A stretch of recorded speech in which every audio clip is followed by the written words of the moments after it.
What makes a cake delicious? Well, there is the yumminess factor, there is a sweetness factor, but there is also the guilt factor. And who wants guilt? So I have here a cake which is guilt-free. Amazing, right? This is a pear and apple invisible cake, which sounds a little weird, I know, but I can assure you it is delicious. So without any further ado, let's get to the recipe. We will need 3 apples, 3 pears, or 6 because I have really small ones here, 2 eggs, 10 centiliters of milk, 70 grams of flour, 35 grams of almond flour, 50 grams of brown sugar, 20 grams of melted butter, 1 pack or 11 grams of baking powder, 1 tablespoon of vanilla extract, 1 tablespoon of vanilla seeds, 1 pinch of salt, around 100 grams of dark chocolate to make some chips, and of course a dash of rum. Before starting, you should preheat your oven at 200 degrees Celsius or 390 degrees Fahrenheit.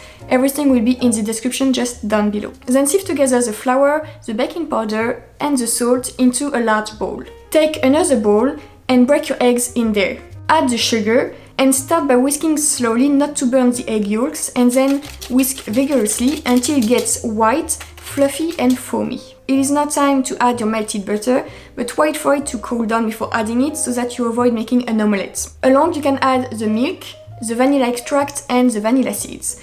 Please note that I added quite a lot of vanilla seeds as I did not have enough vanilla extract and my seeds are actually not the strongest. Whisk again until everything is well incorporated.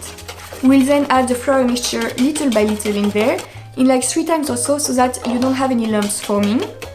You can also add the almond powder. I'm using a sieve here so that I don't have any chunks of almond powder, but here the batter is not liquid anymore, so you should not have any lumps forming, so you really don't have to do that. Whisk some more so that it's really well homogeneous. Last but not least, let's add in the rum, which I feel gives a really cool and more complex taste to the batter, but you really don't have to if you don't want to. Give it some more whiskey business and we are done with the batter. Now it's time to take care of our fruits. So here I'm using both pears and apples, but you could use only one of them. So first, start by peeling your apples and removing the center core part, which is hard.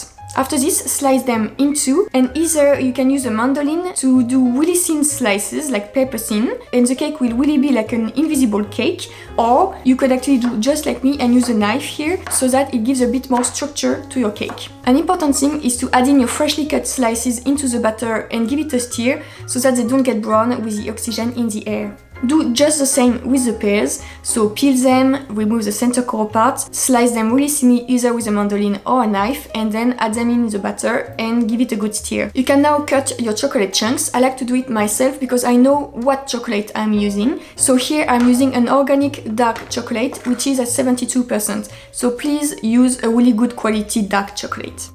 Brush your plate with some oil or butter. Here I'm using coconut oil, but you can use any butter or vegetable oil you prefer. Then dust your plate with a little bit of flour so that it gets extra non-stick. Pour your batter in the plate and gently press with a spatula so that you get rid of all the air pockets that might be forming inside the cake.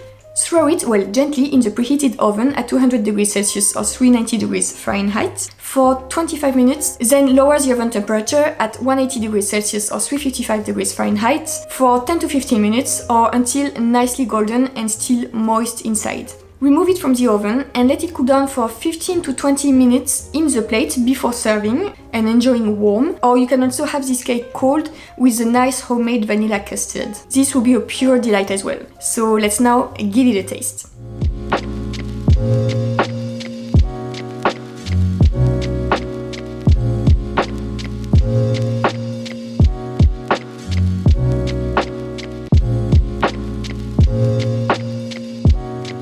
So that's it. It's a really easy to make cake and a super delicious cake, so I really advise you to try it at home. If you do, just let me know down in the comment section because I'm really curious. And if you enjoyed watching, don't forget to like this video as well as subscribing to my channel for more upcoming content coming to you very soon, and I will see you in the next one. Meanwhile, take care, au revoir, bye!